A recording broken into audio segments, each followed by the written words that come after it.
Bisaria, many congratulations. I really look forward to reading your book in its entirety. It's absolutely riveting, what I have heard and read about it so far. Mr. Bisaria, tell us about that moment, where Abhinandan had been abducted by the Pakistanis. And India had to explore its options. Just give us as much of an insider view as possible as to what happened at that moment that led to the decision making. Thanks, Arnab. Great to be here and great to be talking about this episode which I've captured in my book, among many others. It's a 560-page book, an account of what happened from 1947 to 2023. But this is a particularly telling account, as you said in your opener, because what it demonstrated was India's capacity to use coercive diplomacy and India's will to use coercive diplomacy and in an effective way. So what had happened, in fact, at that time was that on the 27th of February, we had discovered that an Indian pilot had been taken prisoner, and that was Abhinandan. And there were these videos that were circulating suddenly, what we call very vulgar machismo of showing his bloodied nose and so on, that he was present in Pakistan, and all international norms and Geneva protocols demanded that a prisoner of war be returned unharmed. After that, a series of developments took place, and India activated global diplomacy, very direct diplomacy, but accompanied most importantly with a very credible threat of force, which made Pakistan change its position and return the pilot quickly. Now, blow by blow, I have talked about this, but what essentially happened is that there was a request from Imran Khan to try and speak to PM Modi to try to de-escalate the situation, but India's ask was very clear: please release the pilot. There was talk in Pakistan with other diplomats and with the Indian Acting High Commissioner. Pakistan was saying that they have credible information that India has directed 9 missiles against them. This they even put out in the public domain, and they were trying to ask India not to do so. But India had made it very clear, overtly and otherwise, that the ask was to return the pilot, which would lead to de-escalation, and not returning the pilot would lead to escalation. So even before Imran Khan got up to make that statement in Parliament on the next day, that is the 28th, India already had information and credible assurances from various sources that Imran Khan would make that statement and the pilot would be returned in a defined timeline. So, which is what effectively happened. Imran Khan did make that statement and the pilot was returned the next day. So, I think the important point is that it was a successful use of coercive diplomacy, of a very credible threat of force, which in the words of foreign diplomats, had Pakistan completely spooked. And the evidence for that is also available in what happened in Pakistan's parliament, which a member of Pakistan's parliament revealed a year later that Shah Mahmood Qureshi, the foreign minister, and the army chief came to a closed-door session to brief parliamentarians. Imran Khan was supposed to be there as prime minister but refused to go for whatever reason. And they said, this parliamentarian said that Qureshi's legs were shaking and there was sweat on his brow. So I think that was evidence of the effectiveness of the message that India had conveyed.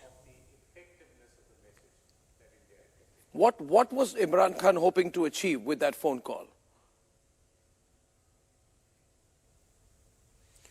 Well, we can only speculate on what he would have wanted to do. He certainly wouldn't have called up to discuss the weather.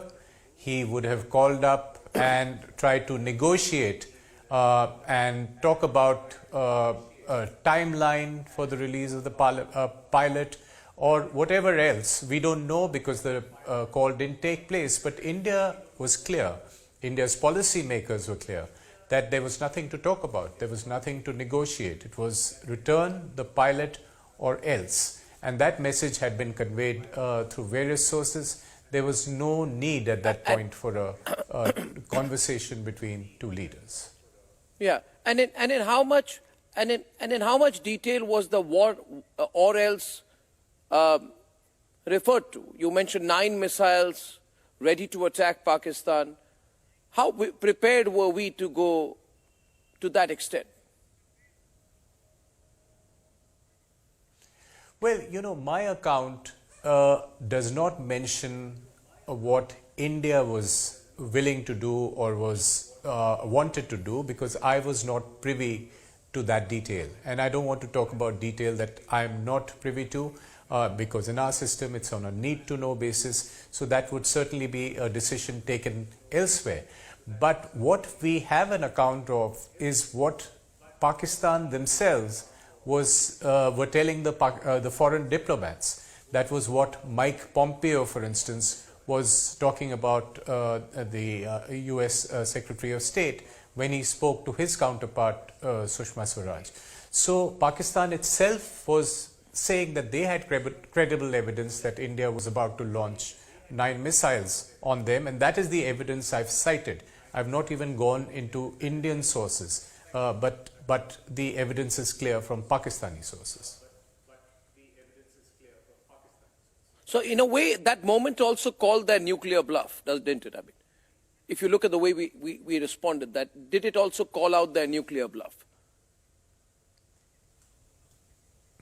Well, I think that was not an issue under discussion at that point of time, because if you see the dynamics of strategic escalation, what Pakistan had done in Pulwama was in the sub-conventional space. What India had responded with a preemptive strike on terrorist targets, also in the sub-conventional space. So there was not even an escalation into the conventional space of a war, say like Kargil or 1965.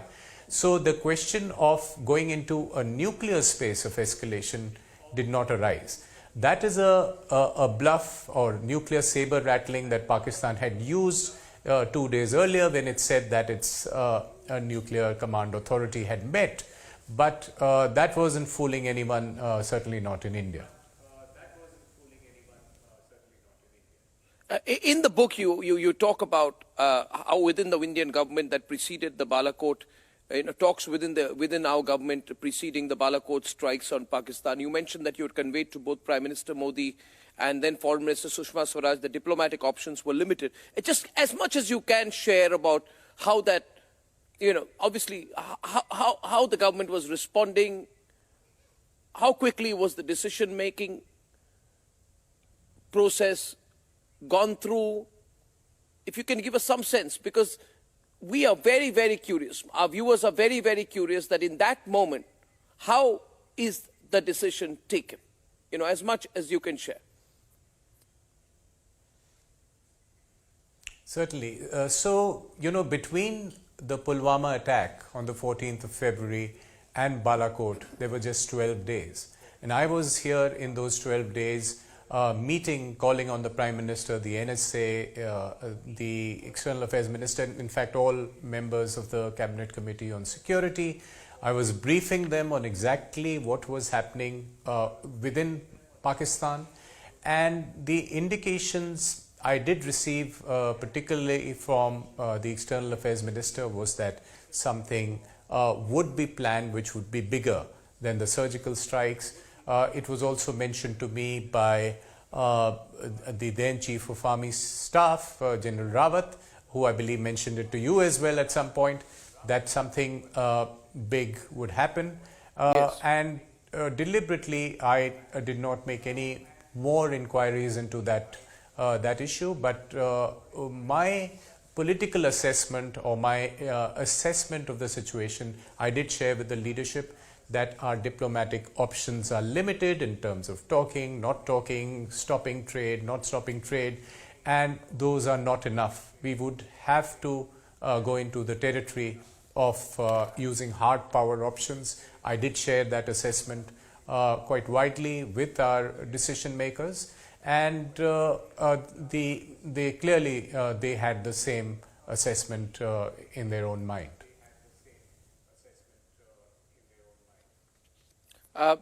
Final question. You had also mentioned in your book apparently that we should have responded with surgical strikes even after 26/11, and I haven't read that exact bit, but you know, sometimes it comes down to a political decision, doesn't it, Mr. Bisaria? Absolutely. And you know, with the benefit of perfect hindsight, if you look at the sweep of the relationship in this century, certainly yes. I think having something like a Balakot as a response to the Mumbai terror attack would have prevented a lot of bloodshed and a lot of other action, because it would have entered Pakistan's calculus that the cost of inflicting terror will be very high on Pakistan and its security establishment. I have in fact made a deeper point that if you look at the entire sweep of the relationship and consider the 1980s when India faced terrible proxy terror in Punjab, in the 90s when it faced it in Kashmir, and in the 2000s when it faced it all over India, if we had taken hard power decisions in the 80s, in the 90s, in the 2000s, we would have prevented subsequent use by Pakistan of proxy terror. And of course, the caveat should be that it also depends on the national capacity, the national will, and the national leadership at that point of time.